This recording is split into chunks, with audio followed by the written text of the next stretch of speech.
Now, answering your questions about the law and legal issues. This is Legal Break with attorney Gary Bruce. Hello there and welcome. Welcome, Gary. Good morning.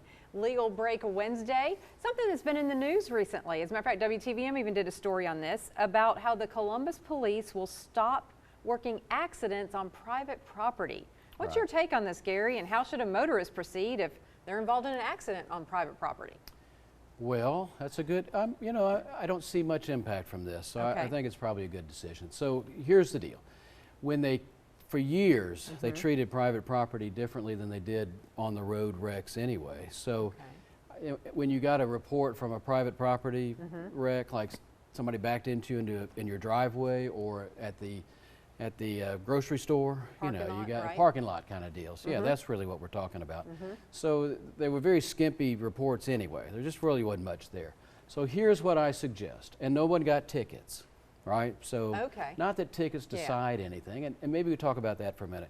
The ticket, just because you get a ticket doesn't mean you're at fault. It doesn't mean you're guilty, It's one man's opinion, one woman's opinion. It doesn't mean anything in the civil context. It's certainly good evidence, I guess, that there may be an issue you got to deal with, and if you pay the fine and don't protest it, you have essentially admitted fault. That's an admission against interest. But the ticket doesn't really mean anything. It doesn't decide the issue in my situation, the civil side, and in the who's at fault for being negligent side. So anyway, what this does is there weren't tickets in private property reports anyway, but they did gather some information for you that you might need. So here's the deal. Now we have phones, we all have access to recording devices. Take pictures, take video, get statements, get people's names, get it all documented, and then get their insurance information, because that's the critical piece that sometimes the police are able to get that I can't get otherwise. If you get all that at the scene, we can sort it all out and don't worry about the police report if they're not going to do it.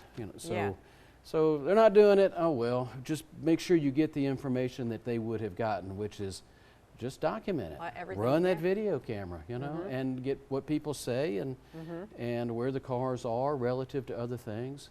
I will say this while I'm doing it. So people do take these pictures all the time and bring them in, and sometimes they'll zoom in, and like if the damage is to this part of the car, they take a close-up. Take a big picture, back out. We've got so many pixels now, we can zoom in. When you're taking pictures, take big range and everything. So anyway, that's my 2 seconds on that. Very good. Well, thank you for clearing that up for us, Gary. We look forward to seeing you on the very next Legal Break.